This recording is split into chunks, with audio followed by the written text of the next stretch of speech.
ಚಳ್ಳಕೆರೆ ತಾಲೂಕು ಕೃಷಿ ಸಹಾಯಕ ನಿರ್ದೇಶಕರ ಕಚೇರಿಗೆ ರೈತರು ಮುತ್ತಿಗೆ ಹಾಕಿದರು. ಬೆಳೆ ವಿಮೆ, ಬೆಳೆ ಪರಿಹಾರ ನೀಡುವಲ್ಲಿ ತಾರತಮ್ಯ ಮಾಡಿದ್ದಾರೆ ಎಂದು ಆಕ್ರೋಶ ವ್ಯಕ್ತಪಡಿಸಿದರು. ಸಾಲ ಸೂಲ ಮಾಡಿ ಒಡವೆ ಅಡ ಇಟ್ಟು ಬೀಜ ಗೊಬ್ಬರ ತಂದು ಹಾಕಿದರೂ ಸಮಯಕ್ಕೆ ಸರಿಯಾಗಿ ಮಳೆ ಬರದೆ ಸಂಕಷ್ಟಕ್ಕೆ ಸಿಲುಕಿದ್ದು ಸರ್ಕಾರ ಹಾಗೂ ವಿಮೆ ಕಂಪನಿ ತುರ್ತಾಗಿ ಎಚ್ಚೆತ್ತುಕೊಂಡು ಬೆಳೆ ಪರಿಹಾರ, ಬೆಳೆ ವಿಮೆ ನೀಡಿ, ಇಲ್ಲವಾದರೆ ಮುಂದಿನ ದಿನಗಳಲ್ಲಿ ರಾಷ್ಟ್ರೀಯ ಹೆದ್ದಾರಿ ಬಂದ್ ಮಾಡುವುದಾಗಿ ಎಚ್ಚರಿಕೆ ಕೊಟ್ಟರು. ಈ ಸಂದರ್ಭದಲ್ಲಿ ಸಹಾಯಕ ಕೃಷಿ ನಿರ್ದೇಶಕರಾಗೂ ಸಂಪೂರ್ಣವಾಗಿ ವಿವರ ನೀಡಿ ಮೇಲಾಧಿಕಾರಿಗಳಿಗೆ ಪತ್ರ ಬರೆದಿದ್ದು ಆದಷ್ಟು ಬೇಗ ಪರಿಹಾರ ಸಿಗುತ್ತೆ ಎಂದು ತಿಳಿಗೊಳಿಸಿದರು. ಉತ್ತರ ಕರೆಕ್ಟಾಗಿ ಕೊಡ್ತಾನೆ. ನೀವು ನಾವು ಬೇರೆ ಬಂದಿದ್ದೀವಿ ಅಂತ ಹೇಳ್ತೀರಾ, ಬೆಳೆ ವಿಮೆ ಆಗೋದಕ್ಕೆ ಏನು ಸಂಬಂಧ ಅಂತ ಹೇಳಿ ನಾನು ಚರ್ಚೆ ಮಾಡಿದಾಗ ಅವಾಗ ತಕ್ಷಣವೇ ಅಲ್ಲಿ ಸ್ಥಳೀಯವಾಗಿರೋರು ಬಂದು ಸರ್ ತಪ್ಪಾಗಿ ಮಾತಾಡಿದ್ದು ಅಂತ ಹೇಳಿ ಹುಟ್ಟಿದೆ.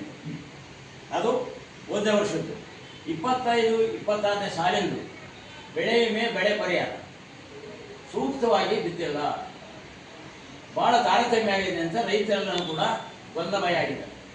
ಮೊದಲೇದು 2026 ಫೆಬ್ರವರಿ 2ರಲ್ಲಿ ನಾನು ತಪ್ಪಿದ್ದು, ನೀವು ಆಮೇಲೆ ಹೇಳಿ.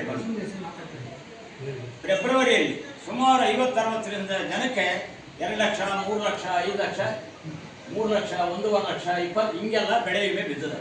ಅದು ಯಾರಿಗೂ ಗೊತ್ತಿಲ್ಲ, ಎಲ್ಲರೂ ಕಟ್ಟಿದ್ದಾರೆ. ಕೈಯ ದುಡ್ಡು ಇರುತ್ತೋ ಬಿಡುತ್ತೋ, ಏನಾದರೂ ಒಡೆದನಾದರೂ ಒತ್ತಿಟ್ಟು ವಿಮೆ ಬರುತ್ತಪ್ಪ ಬೆಳೆ ಹೋದ್ರಂತ ಕಟ್ಟಿರ್ತಾರೆ. ಜನದ್ದೇನು, ಅವ್ರಿಗೆ ಬಂದದ್ದೇನು, ನಿಮಗೆ ಬರೋದಲ್ಲದ್ದೇನು, ನಮಗೆ ಯಾಕೆ ಬಂದಿಲ್ಲ, ಉದ್ದೇಶ ಏನಂತ ಏನು ಮಾಡಿದ್ರು. ನಾನು ಬೆಂಗಳೂರಿದ್ದೆ, ಬಂದು ಅದು ಪ್ರಸ್ತಾಪ ಮಾಡಿದರು. ಸೀದಾ DC ಆಫೀಸ್ಗೆ ಮನೆ ಸೋಮವಾರ ಇವತ್ತಿಗೆ 19 ದಿವಸ ಇವತ್ತಿಗೆ 19 ದಿವಸದಲ್ಲಿ DC JD ಅವರು ಎಲ್ಲರೂ ಹೋಗಿ, ಸುಮಾರು ಜನ ಹೋಗಿ ಗಾಡಿಗಳು ಮಾಡ್ಕೊಂಡು ಹೋದ್ವಿ. ಅದಕ್ಕಿಂತ ಮುಂಚೆ ಯಾವುದೋ ಒಂದು ಆಕಸ್ಮಿಕವಾಗಿ ಹೋದಾಗ ನಾನು ಅಡಿಷನಲ್ DC ಹತ್ರ ಕುಮಾರಸ್ವಾಮಿ ಹತ್ರ, ನಿಮ್ಮ JD ಹತ್ರ ಹೇಳಿದೆ ನಾನು ನೇರವಾಗಿ. ಅವತ್ತು ಜಾತಕ ಕಲ್ತಿದ್ದು ನಾವು, ಹಿಂಗೇನು ಗಾಡಿ ಸುದ್ದಿ ಹೇಳ್ತಾ ಇದ್ದಾರೆ ಅಂತ ಕಂಡ್ರಿ, ಸಾಧ್ಯ ಇಲ್ಲ ಬಿಟ್ಟಿದ್ದೀಗ ಪರ್ಯ ಅಂತ ನಂಬಿಕೆಗೆ ಏನು ಬಂದಿಲ್ಲ ಅಂದರು. ಅದು ಮೊನ್ನೆ ಸೋಮವಾರ 15 ದಿವಸಕ್ಕೆ ನಿಜ ರೂಪವೆಲ್ಲ ದಾಖಲೆ ಸಮೇತ ಕೊಟ್ಟುಬಿಟ್ರಲ್ಲ. ಸರ್ವೆ ನಂಬರು, ಯಾರ್ಯಾರಿಗೆ ಎಷ್ಟು ಲಕ್ಷ ಬಿದ್ದಿದ್ದಾವೆ, ಯಾರ್ಯಾರಿಗೆ ಏನೇನು ಆಗಿದೆ, ನಮಗೆ ಯಾಕೆ ಬಿದ್ದಿಲ್ಲ ಅನ್ನೋದು ಪ್ರಸ್ತಾಪ ಆಯಿತು ಮೊನ್ನೆ ಸೋಮವಾರ 15 ಇವತ್ತಿಗೆ 19 ದಿವಸಕ್ಕೆ. ಸರಿ ಅಲ್ಲಾಡಿದ್ವಿ ಸೆಪ್ಟೆಂಬರ್ ತಿಂಗಳಿಂದನು ಇಲ್ಲೇವರೆಗೂ. ಅವಾಗ ಬರ್ತದ ಬೆಳೆ ವಿಮೆ, ಇವಾಗ ಬರ್ತದ ಬೆಳೆ ವಿಮೆ ಅಂತೇಳಿ ನಮಗೆ ಸುಳ್ಳು ಸ್ವಭಾವಗಳು ಹೇಳ್ತಿದ್ದಾರೆ. ಏನು ಹೇಳ್ತಿದ್ದಾರೆ, ನಾವು ಫಸ್ಟಿಗೆ ನಾವು DC ಆಫೀಸ್ಗೆ ಹೋದಾಗ ಏನು ಹೇಳಿದರು, ಇಲ್ಲಪ್ಪ ನಿಮಗೆ ಉಗಾದಿ ಹಬ್ಬದೊಳಗೆ ನಾವು ಬೆಳೆ ವಿಮೆಯನ್ನು ಕಡ್ಡಾಯವಾಗಿ ಎಲ್ಲ ಕ್ಲೋಸ್ ಮಾಡಿಬಿಡ್ತೀವಿ, ಎಲ್ಲರಿಗೂ ಏನು ಕಟ್ಟಿದ್ರ ಕಟ್ಟಂತ ರೈತರಿಗೆ ಬೆಳೆ ವಿಮೆ ಕೊಟ್ಬಿಡ್ತೀವಿ ಅಂತ ಹೇಳಿದ್ರು. ಎಷ್ಟು ದಿವಸ ಆಯ್ತು ರೀ ಉಗಾದಿ ಹಬ್ಬ ಆಗಿ? ಎಷ್ಟು ದಿವಸ ಆಯಿತು?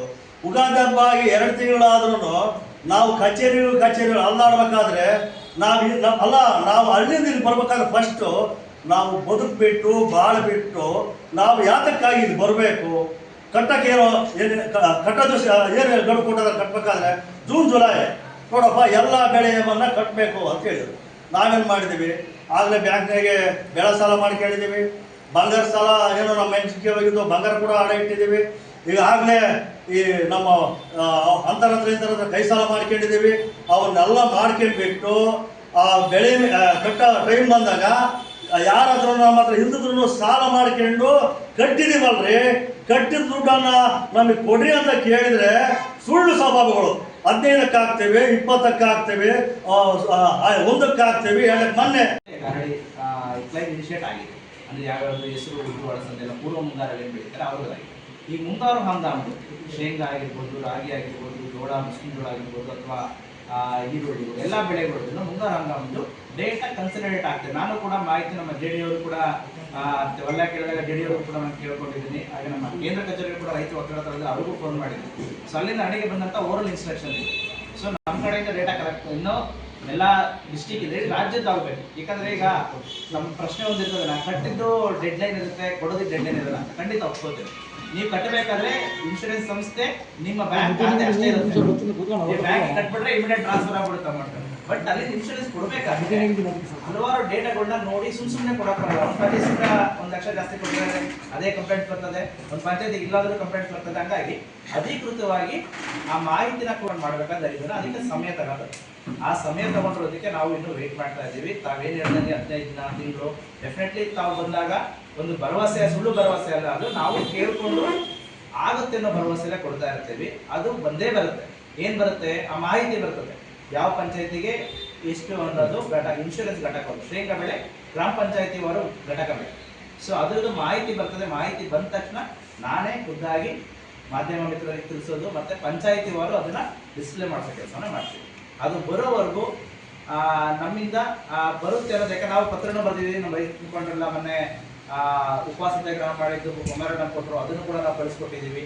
ನಮ್ಮ ಕಡೆಯಿಂದ ಪತ್ರ ವ್ಯವಹಾರ ಮಾಡೋದು ಅಥವಾ ಅವರಿಗೆ ಇಮಿಡಿಯೇಟ್ ತಾವು ಈಗ ಹೇಳಿದ್ರೆ ಇಮಿಡಿಯೇಟ್ ಅರ್ಧ ಗಂಟೆ ಒಳಗೆ ಬೇಕಾದ್ರೆ ಕೇಳಿ ನಾವು ನಮ್ಗೆ ಏನು ಮಾಹಿತಿ ಕೊಡಬೇಕು ಹೆಡ್ ಆಫೀಸ್ಗಾಗಲಿ ಜಾಯಿಂಟ್ ನಮ್ಮ ಐಆರ್ ಅಧಿಕಾರಿಗಳು ಕೊಟ್ಬಿಟ್ಟು ಇದಾದ್ರೆ ರೈತ ಸಂಘದವ್ರು ಬಂದಿದ್ರು, ಈ ಥರ ಕೇಳಿ ಒತ್ತಡ ಇದೆ ಅವರಿಗೆ ಕೊಡಬೇಕು ನಾವು ಅನ್ನೋದು ನಮಗೂ ಕೂಡ ಅಷ್ಟೇ ಒಂದು ರೈತ ಪರವಾಗಿ ಕಾಳಜಿ ಇದ್ದೇ ಇಲ್ಲ. ಆ ಕಾಳಜಿಯಿಂದ ನಾವು ಮಾಡ್ತಾ ಇದ್ವಿ. ಆದರೆ ಈ ಒಂದು ಡೇಟಾ ಕ್ರೋಢೀಕರಣ ಆಗಿ ಬರಬೇಕು. ಸೊ ಹಾಗಾಗಿ ಅದಕ್ಕೆ ಸಮಯ ಹಿಡಿತದೆ. ಅದು ಬಂದ ನಂತರ ನಾವು ಅಧಿಕೃತವಾಗಿ ತಮಗೆ ತಿಳಿಸ್ಬೋದೇ ವಿನಃ ಅದು ಬರೋವರೆಗೂ ನಾವು ಇಷ್ಟೇ ಬಂತು ಇಷ್ಟೇ ಬರುತ್ತೆ ಹೀಗೆ ಆಗುತ್ತೆ ಅಂತ ಹೇಳೋದು.